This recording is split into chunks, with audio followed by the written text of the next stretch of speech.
Welcome to the Employco HR Chat. I'm Rob Wilson. With me is Jason Eisen, our Vice President of HR. Hi, everyone.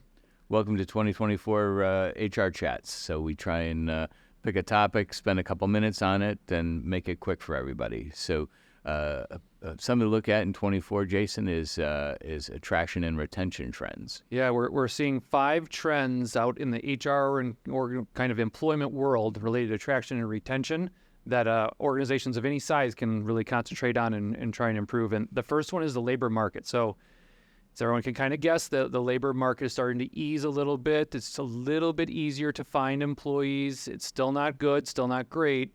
And the labor market is starting to shift from employee heavy to more employer friendly. So I think we're going to continue seeing that shift throughout 2024. Yeah, and it's definitely a lot different than it was a year ago and 2 years ago when you had a whole bunch of people that either weren't working or didn't want to work because of COVID relief or whatever the issue was. And it was super competitive to hire somebody. You'd post a job out and you'd be lucky if you got one person applied. And then organizations kept increasing their wages and sign-on bonuses. I think that's going to start cooling a little bit this year. Right, so it's definitely much easier to hire and add to your team than it was in the previous years.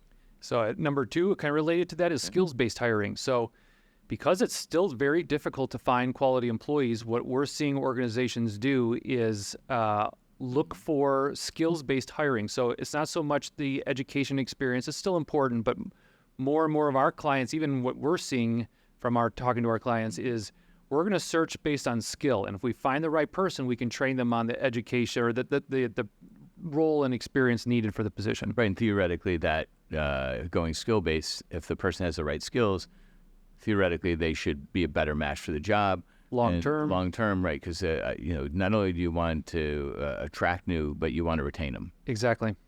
And speaking of attracting and retaining, we're seeing a big influx of Gen Zs. So this is employees or people born between 97 and 2012. I happen to have a couple of kids in there, but then the younger side.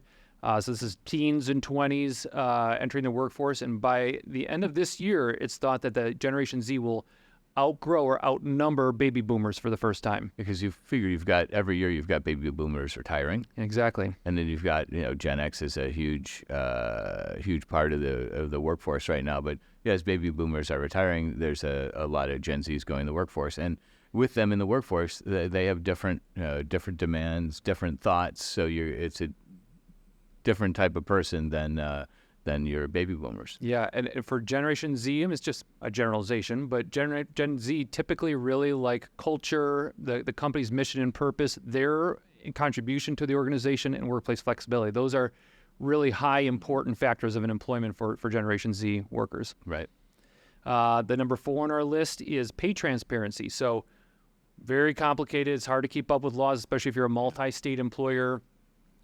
Laws across multiple states are changing every year. So, for example, 1/1/24 this year, just a few days ago, Hawaii passed its law that they have to have pay transparency. Illinois, where we are, January 1st of 2025. But basically, pay transparency says that organizations must post a very reasonable salary range in their kind of their help wanted, job wanted ads out on the internet or wherever you're posting these. So that typically means if I'm hiring for whatever position, I need to put $20 to $25 an hour or $50,000 to $60,000 a year for salary. Some states even require for you to put benefits and other kind of incentives in that job ad. And interesting when you look at Illinois, which it's not until January.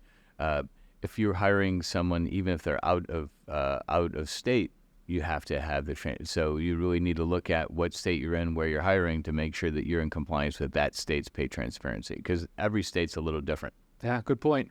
And that leads us into our last and final, number 5, is keeping up with pay.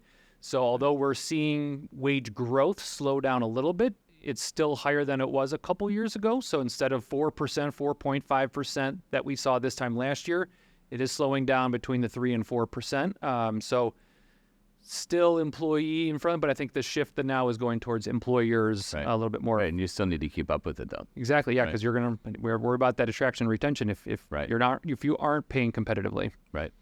If you have any questions for Jason or myself, feel free to reach out to us at hr@employco.com. Those go directly to Jason, so happy to help if you have any questions. Great, thank you. Great, thanks.